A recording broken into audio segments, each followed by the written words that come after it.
George's Marvellous Medicine by Roald Dahl. Warning to readers. Do not try to make George's Marvellous Medicine yourself at home. It could be dangerous. Chapter 1. Grandma. I'm going shopping in the village, George's mother said to George on Saturday morning. So be a good boy and don't get up to mischief. This was a silly thing to say to a small boy at any time. It immediately made him wonder what sort of mischief he might get up to. And don't forget to give Grandma her medicine at 11 o'clock, the mother said. Then out she went, closing the back door behind her. Grandma, who was dozing in her chair by the window, opened one wicked little eye and said, "Now you've heard what your mother said, George. Don't forget my medicine." "No, Grandma," George said. "And just try to behave yourself for once while she's away." "Yes, Grandma," George said. George was bored to tears. He didn't have a brother or a sister. His father was a farmer and the farm they lived on was miles away from anywhere, so there were never any children to play with. He was tired of staring at pigs and hens and cows and sheep. He was especially tired of having to live in the same house as that grisly old grunion of a grandma. Looking after her all by himself was hardly the most exciting way to spend a Saturday morning. "You can make me a nice cup of tea for a start," Grandma said to George. "That'll keep you out of mischief for a few minutes." "Yes, Grandma," George said. George couldn't help disliking Grandma. She was a selfish, grumpy old woman. She had a pale brown teeth and a small puckered up mouth like a dog's bottom. "How much sugar in your tea today, Grandma?" George asked her. "1 spoon, she said, "and no milk." Most grandmothers are lovely, kind, helpful old ladies, but not this one. She spent all day and every day sitting in her chair by the window, and she was always complaining, grousing, grouching, grumbling, griping about something or other.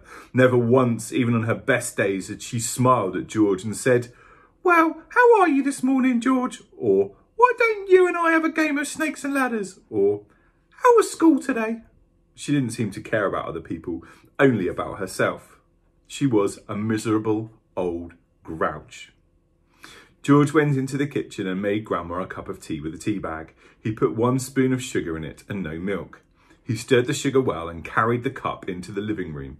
Grandma sipped the tea. "It's not sweet enough," she said. "Put more sugar in." George took the cup back to the kitchen and added another spoonful of sugar. He stirred it in again and carried it carefully into Grandma. "Where's the saucer?" she said. "I won't have a cup without a saucer." George fetched her a saucer. "And what about a teaspoon, if you please?" "I've stirred it for you, Grandma. I stirred it well." "I'll stir my own tea, thank you very much," she said. "Fetch me a teaspoon." When George's mother or father were home, Grandma never ordered George about like this. It was only when she had him on her own that she began treating him badly. "You know what's the matter with you?" the old woman said, staring at George over the rim of the teacup with those bright, wicked little eyes. "You're growing too fast. Boys who grow too fast become stupid and lazy." "But I can't help it if I'm growing fast, Grandma," George said. "Of course you can," she snapped. "Growing's a nasty, childish habit."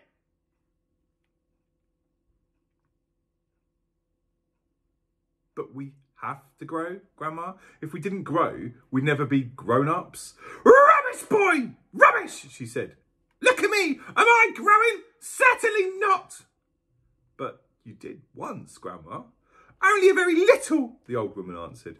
"I gave up growing when I was extremely small, along with all the other nasty childish habits, like laziness and disobedience and greedy and sloppiness and untidiness and stupidity. You haven't given up any of these things, have you?" "I'm still only a little boy, Grandma." "You're 8 years old," she snorted. "That's enough to know better. If I didn't stop growing soon, it'll be too late." "Too late for what, Grandma?" "It's ridiculous," she went on. "You're nearly as tall as me already." George took a look at Grandma. She certainly was a very tiny person. Her legs were so short she had to have a footstool to put her feet on, and her head only came halfway up the back of the armchair. "Daddy says it's fine for a man to be tall," George said. "Don't listen to your daddy," Grandma said. "Listen to me." "But how do I stop myself growing?" George asked her. "Eat less chocolate," Grandma said. Does chocolate make you grow? It makes you grow the wrong way, she snapped. Up instead of down! Grandma sipped some tea, but never took her eyes from the little boy who stood before her. Never grow up, she said. Always down. Yes, Grandma. And stop eating chocolate cake. Eat cabbage instead. Cabbage? Oh, no, I don't like cabbage, George said. It's not what you like or what you don't like, Grandma snapped. It's what's good for you that counts. From now on, you must eat cabbage 3 times a day. Mountains of cabbage. And if it's got caterpillars in it, so much the better. Ugh, George said. Caterpillars give you brains, the old woman said. Mummy washes them down the sink, George said. Mummy's as stupid as you are, Grandma said. Cabbage doesn't taste of anything without a few boiled caterpillars in it. Slugs too. Oh, slugs, George cried out. I couldn't eat slugs. Whenever I see a live slug on a piece of lettuce, Grandma said, I gobble it up quick before it crawls away. Delicious. She squeezed her lips together so that her mouth became a tiny wrinkled hole.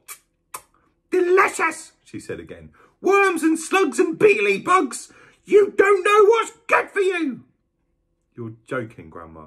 I never joke, she said. Beetles are perhaps the best of all. They go crunch. Grandma, that's beastly. The old hag grinned, showing those pale teeth. Sometimes, if you're lucky, she said, you get a beetle inside the stem of a stick of celery. That's what I like. Grandma, how could you? You find all sorts of nice things in sticks of raw celery, the old woman went on. Sometimes it's earwigs.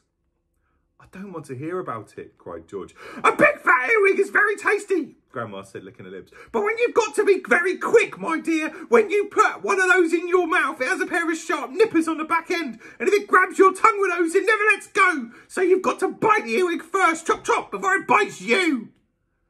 George started edging towards the door. He wanted to get as far away as possible from this filthy old woman. You're trying to get away from me, aren't you?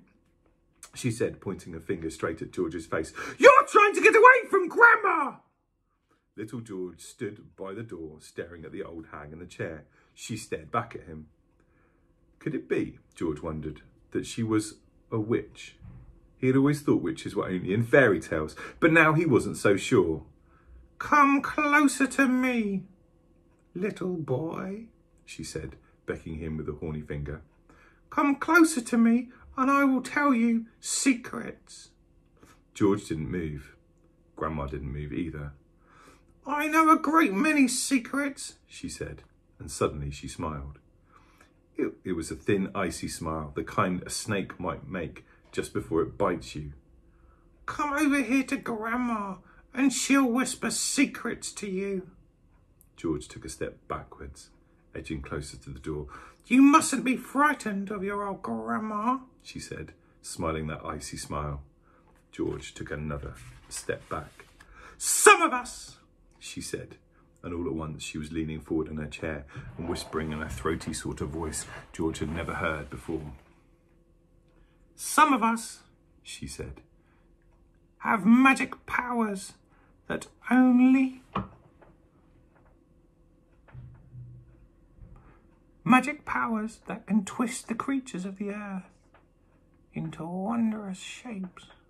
A tingle of electricity flashed down the length of George's spine. He began to feel frightened. Some of us, the old woman went on, have fire on our tongues and sparks in our bellies and wizardry in the tips of our fingers. Some of us know secrets that would make your hair stand straight up on end and your eyes pop out of their sockets.